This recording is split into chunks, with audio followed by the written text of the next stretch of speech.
ఈనాడు ప్రపంచములో ఎచ్చట చూచినప్పటికీ నవసమాజ స్థాపనకై అనేక రకమైనటువంటి ప్రయత్నములు సలుపుచున్నారు. Wherever you look around you today, you find ideas centered on building a new society. ఆపోహలు ఆశలు మాత్రమే కనిపించుచున్నవి కానీ ఆచరణలు ఏమాత్రం కూడాను కనిపించుటలేదు.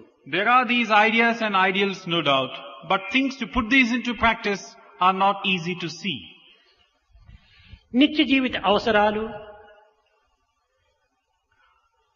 all your day-to-day conveniences and requirements, Bhoga భాగ్యములు, your comforts and luxury, ఆర్థిక సంపత్తి, material possessions, wealth, ఇవన్నీ కూడాను ప్రతి మానవునికి కూడాను సమానంగా పంచవలననియే ఈ యొక్క నవ సమాజం యొక్క ఆశయాలు. all these should be shared equally by all. This is the new slogan ruling the lives of the present day world. ఇవి మంచిది. Certainly this is laudable. కానీ ఆ విధంగా సలపటం సాధ్యమా? But is it possible to bring about such a state of affairs? ఆస్తిపాస్తులు, భోగ భాగ్యములు అందరికీ సమానంగా పంచవచ్చునే కామో కానీ ఆశలను మాత్రం ఎవరూ సమానంగా పంచలేరు.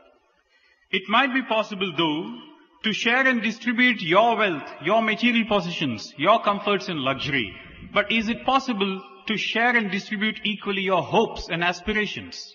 ఆశలను సమానంగా పంచలేనటువంటి యొక్క ఆశయాలు ఇవి కేవలము నిరాశ కిందికే దిగజారుతాయి. So these slogans which cannot fulfill your own hopes and aspirations will lead you to a state of despondency and despair.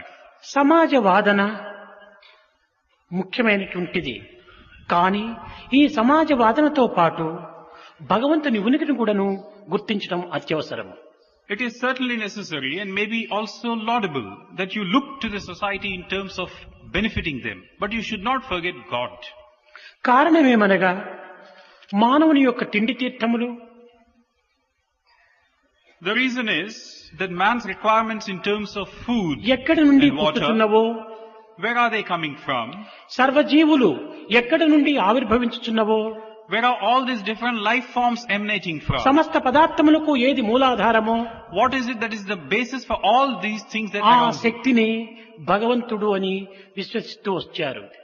That primordial entity through which everything manifests, which sustains and governs, that is God. This is అట్టి the- ఆధారమైనటువంటి భగవంతుని విస్మరించటం చేతనే ఈనాడు కరువులు, కాటకాలు, యుద్ధములు, అల్లకల్లోలములు అనేక విధమైనటువంటి అశాంతులకు గురి కావలసి వచ్చింది మానవత్వం.